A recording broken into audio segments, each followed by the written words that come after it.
But we know doctors and nurses and other providers are only human. They're not gods, they don't possess infinite wisdom, they make mistakes. They're fellow citizens with a calling to help others in time of medical need. As we work through the anger, we realize that our purpose would be to prevent this from happening to others. I called a lawyer friend of mine and asked for references to injury lawyers. I told him, I don't want an ambulance chaser or one of those guys advertising on TV seeking victims for lawsuits. I just wanted to find out about our rights and the process for disclosure and the correction of these types of errors. I was clear with him and the lawyers he referred me to. It was never about the money, but about how to best stop unnecessary deaths like Bobby's. The first lawyer I spoke with told me that under Georgia law, Bobby had little economic value to substantiate a lawsuit. She was 75 years old, retired on a military pension, and had few assets. He said the only way to get your message clearly heard, though, was a lawsuit. But he was clear that any potential recovery would likely be below $250,000. The lawyers would take 30 to 40%. The cost of discovery, medical experts, and other trial expenses would not justify the effort, so no lawyer was likely to take the case.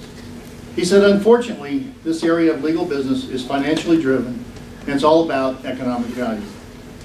The second lawyer I spoke with provided the same thoughts, but he added another comment. He said, if you want to pursue this case, you'll need to get a copy of the medical records and notes from that Friday office visit. Then he said, do it immediately and don't be surprised if the medical record has been altered. Well, Beverly went the next day to the doctor's office and requested the medical record. She was told that she could not get a copy then, but that she would have to come back in 48 hours.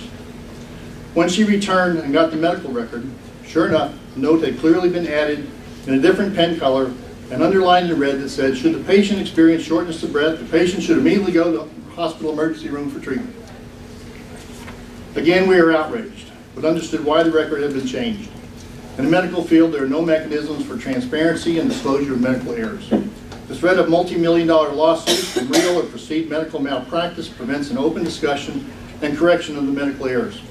Today's system seems an open lottery for patients and lawyers.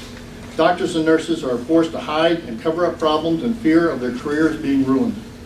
Beverly and I just wanted some closure on Bobby's death. We wanted somebody to hear the story. We wanted some good to come from the tragic era of advice.